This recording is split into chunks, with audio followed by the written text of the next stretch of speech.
some roads are more than just roads. In fact, these years of stages, cities, and miles have led me toward the pursuit of inner peace. So these are my insights. Follow Peace, a Maj Miles journal. Aha, there's a knot. A reflection on emotional intelligence, hidden pain, and the grace to notice what the soul has been carrying. By Michael Maj Allen. A safe place to land.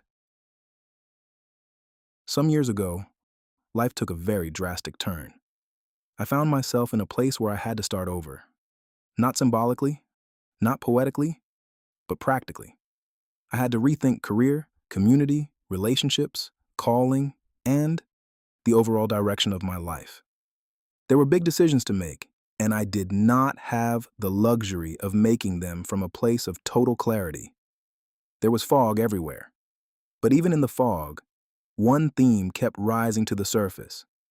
For as long as I can remember, I have often been a safe place to land for other people. Not because I have all the answers, not because I'm trying to become anybody's guru, and definitely not because my own life is free from confusion. It is something simpler than that. I listen. I remember people's timelines.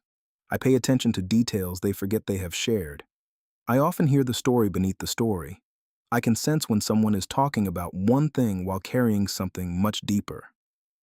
And, by the grace of God, I seem to have an intuition about what the challenge may be trying to teach the person who is sharing it. Not the surface lesson, the deeper one, the soul lesson. Over time, I realize this has been a consistent thread in my life. People need a place where they can put down the weight for a minute, tell the truth without being shamed, feel seen without being studied like a problem. And most of all, they want to be guaranteed that their shares will not turn into gossip. A knot in the soul. In that season of starting over, I found myself standing at an interesting intersection. Do I go to counseling, or do I learn what counselors are learning? In hindsight, the answer ended up being both. I went, and I studied. I was introduced to language I had heard before, but had not yet fully understood. Words like vulnerability, transparency, shame, fear, attachment, family systems, emotional regulation, and the king of them all, trauma. That word was everywhere. At first, I treated trauma like one of those heavy clinical words that belongs in a textbook, a counselor's office, or a conference breakout session. But eventually, I began to see it differently. I started picturing trauma like a knot in a muscle. Except trauma is not a knot in the body, it is a knot in the soul. A knot formed over years and sometimes decades by toxins with names like loss, betrayal, abandonment, abuse, disappointment, rejection, and unmet expectations. Some knots form suddenly. Others are tied slowly. Some people can tell you the exact moment it happened. Others carry the knot for so long that they no longer remember life without it. They only know they are tense, guarded, reactive, numb, suspicious, exhausted, always bracing for something, always protecting something, always trying to avoid feeling something they have not yet been able to name. That picture helped me understand the world differently. It helped me understand why people can be brilliant and still emotionally stuck, gifted and still guarded, successful and still scared, funny and still grieving, spiritual and still wounded, strong and still severed from themselves. Because life is not only hard, life is complicated. No pain or no pain. As I keep looking back over my own life and listening to the stories of others, I notice how early some of these knots begin forming. For example, there is a difference between having no pain and learning to know pain. That distinction matters. Having no pain is often the mask.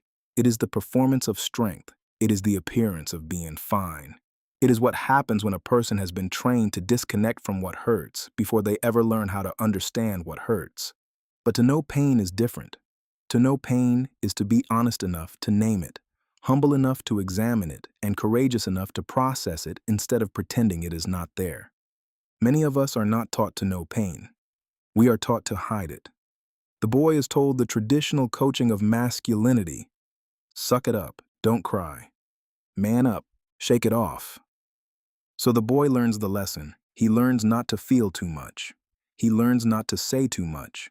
He learns that vulnerability can get him laughed at. He learns that tenderness must be hidden. He learns that pain is something to bury, not process. He is never taught that even Jesus wept.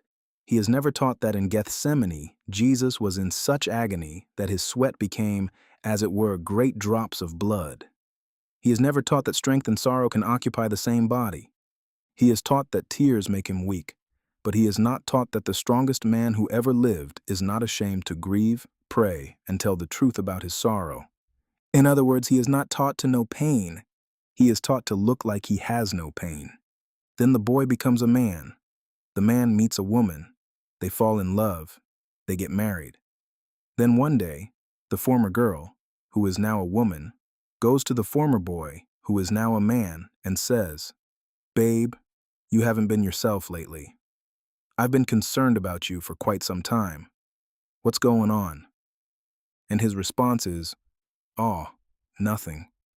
Why? Because that man stopped feeling a long time ago. And here's the part that is almost funny if it were not so painfully true.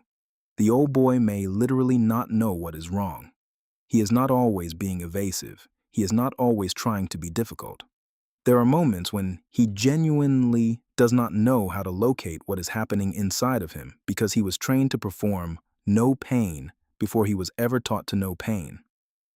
Then comes the kicker. He has a newborn baby girl. Now this emotionally severed man has to relate to a child whose first language is emotion. Her cries mean something. Her facial expressions mean something. Her fears mean something. Her joy means something. Her need for tenderness, presence, delight, and comfort means something. And now this man, who was taught to bury his own feelings, is being invited to shepherd the feelings of someone else. Again, life is complicated. Life is real analysis with abstract algebra classes with a little calculus sprinkled on top for garnish. And don't ask me what those classes actually are. I Googled the hardest college courses and trusted the internet. And to be clear, emotional severing is not just a male issue. Our sisters carry wounds too. Women are also taught to hide, perform, survive, overfunction, apologize for their needs, distrust their instincts, and carry pain with a smile. Men and women may be trained differently, but many of us arrive at adulthood carrying knots we do not know how to massage out. Some knots show up in marriage, others show up in parenting. They show up in leadership. They show up in church. They show up when someone loves us well and we do not know how to receive it. They show up when correction sounds like rejection. They show up when silence feels like abandonment. They show up when peace feels unfamiliar. This is where emotional intelligence begins to matter so much to me. Before we learn how to explain ourselves, we feel. Before we can define sadness, we cry. Before we can articulate fear, we reach. Before we can form a sentence, we communicate through emotion. Emotion is one of our first languages. That is why the emotionally severed adult often struggles in the presence of a child. The child is not asking for a lecture. The child is not asking for a performance. The child is asking for presence, tenderness, attunement, comfort, safety. And at times, that invitation exposes how far the adult has traveled from his own heart. The child's emotional world becomes a mirror, and the mirror asks a question. Can you recognize in me what you were taught to deny in yourself? That is not simple. That is not easy. That is real abstract calculus. Don't misread the posture. Somewhere along the way, the term emotional intelligence entered the curriculum. One definition describes it as the ability to recognize, understand, manage, and wisely respond to emotions, both in ourselves and in relationship with others. When I first began to understand that, it was like a brain explosion. Wow. Suddenly, so much of life started making sense. Emotional intelligence is like having the tools to CT scan yourself emotionally. It helps you look beneath the surface and ask, what am I actually feeling? Why does that bother me so much? Why do I shut down? Why do I lash out? Why do I assume the worst? Why am I calling this wisdom when it might actually be fear? Why am I calling this discernment when it might actually be suspicion? Why am I calling this strength when it might actually be numbness? Emotional intelligence gives us language for what is happening beneath our reactions, and once we can name what is happening, we can begin to bring it into the light. That is where healing can begin. The emotionally severed man and the discouraged person have something in common. In both cases, the visible posture does not tell the whole story. One person may say, "I'm good," when something very real is happening beneath the surface. Another person may appear inactive, unmotivated, or stuck when something much deeper may be taking place underneath.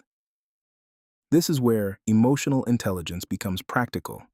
It does not only help us understand what's happening inside of ourselves, it also helps us slow down long enough to see what may be happening inside someone else. For example, emotional intelligence can help us decipher the discouraged from the lazy. At first glance, those two postures can look exactly alike.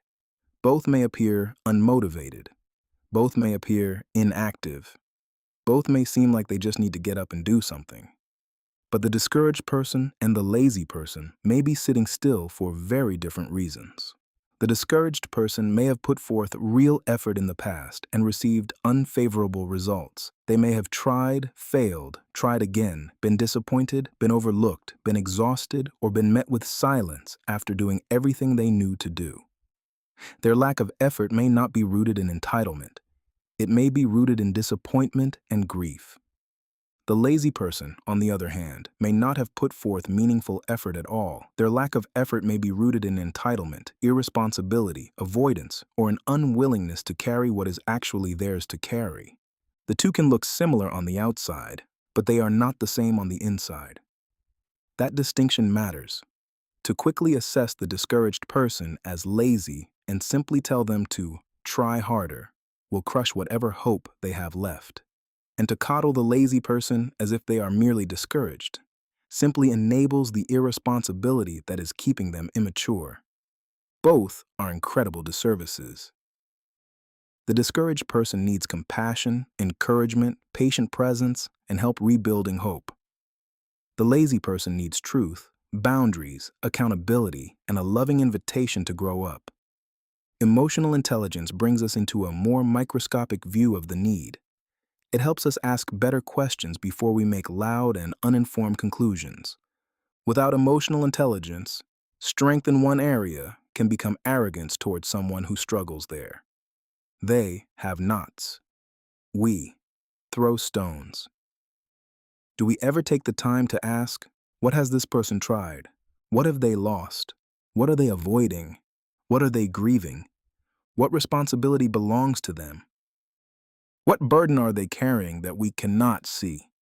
From that place, we can speak more effectively and with more love. Not soft when firmness is needed. Not harsh when tenderness is needed. Not enabling. Not condemning, but discerning. That is part of the gift of emotional intelligence. It helps love become more accurate. Learning to feel again. Once we begin naming what is happening beneath our reactions, healing has somewhere to begin. The issue is not always that we are angry. Often, anger is just the bodyguard. Underneath anger is fear. Underneath fear is grief. Underneath grief is disappointment. Underneath disappointment is a story we tell ourselves about what should have happened. Who should have stayed? Who should have protected us? Who should have noticed? Who should have called? Who should have apologized? Who should have known better? And there it is, the knot. The goal is not to shame the knot. The goal is to notice it, understand it, and stop building an entire personality around avoiding it. This is where emotional intelligence becomes more than a self-help concept. It becomes a form of stewardship. The fact is, If God gave me a soul, then I have a responsibility to pay attention to what is happening inside of it. Not worship my emotions, not be ruled by my emotions, not make every feeling a final authority, but also not ignore them as if they're meaningless. Emotions are not always truth, but they are always information. They tell us where something is tender. They tell us where something is unresolved. They tell us where something needs care, truth, boundaries, forgiveness, grieving, or surrender. And by surrender, I do not mean a religious phrase we use to avoid the work. I mean the honest act of bringing the whole self before God. That distinction matters, because in many faith communities, we are often quick to spiritualize what needs to be understood. We tell people to pray, which is good. We tell people to trust God, which is good. We tell people to give their burdens to Jesus, which is good. But sometimes we skip the part where we sit on the front porch long enough to listen. We skip the part where we ask better questions. We skip the part where we help people to find and name the knot. We offer a verse before offering presents. We use spiritual language to hurry people out of pain because their pain makes us uncomfortable. I do not say that to dishonor prayer. I say it because prayer should make us more present, not less. The Jesus who heals the soul is not afraid of the soul. He is not intimidated by grief. He is not offended by tears. He is not confused by trauma. He is not impatient with the process. He knows how to ask, "What do you want me to do for you?" He knows how to weep at a tomb, even when resurrection is on the schedule. He knows how to sit with people whose lives have become complicated. So, part of becoming emotionally intelligent is becoming more honest in the presence of God and safer in the presence of people. It means learning to say, "I'm angry, but I need to find out why." "I'm scared, but I do not want fear to lead me." "I'm hurt, but I do not want to become harmful." "I'm disappointed, but I do not want disappointment to become my identity." "I'm grieving, but I do not want grief to make me unreachable." "I'm triggered, but I do not want my trigger to become someone else's punishment." I'm learning to feel again. That process gave language to something I've already been doing instinctively for years, helping people feel again, helping people find words for what was previously just pressure, to recognize the lesson inside the challenge. See the big picture without dismissing the pain of the immediate picture, and understand that the knot may be real, but it does not have to remain the ruler of the soul. And that is part of the work in front of us. To become people who can feel without falling apart, listen without fixing too quickly, speak truth without crushing tenderness, hold compassion and accountability in the same hands, make room for both prayer and process, make room for both scripture and counseling, make room for both theology and emotional honesty, and make room for the soul to tell the truth. Because life is complicated. People are complicated. Pain is complicated. Healing is complicated. But maybe emotional intelligence gives us a way to stop pretending the knots are not there. Maybe it gives us the courage to say, "Something in me needs attention." Maybe it gives us the humility to say, "I need help understanding myself." Maybe it gives us the compassion to say, "That person is not just difficult. That person may be carrying a knot." And maybe it gives us the wisdom to know that being a safe place for others does not mean becoming their savior. It means becoming present enough to listen, grounded enough to tell the truth, humble enough to keep learning, and healthy enough to know when the knot needs hands more trained than our own. That, to me, is the beauty of emotional intelligence. It does not remove the complexity of life. It gives us better tools for walking through it. It helps us stop living severed from ourselves.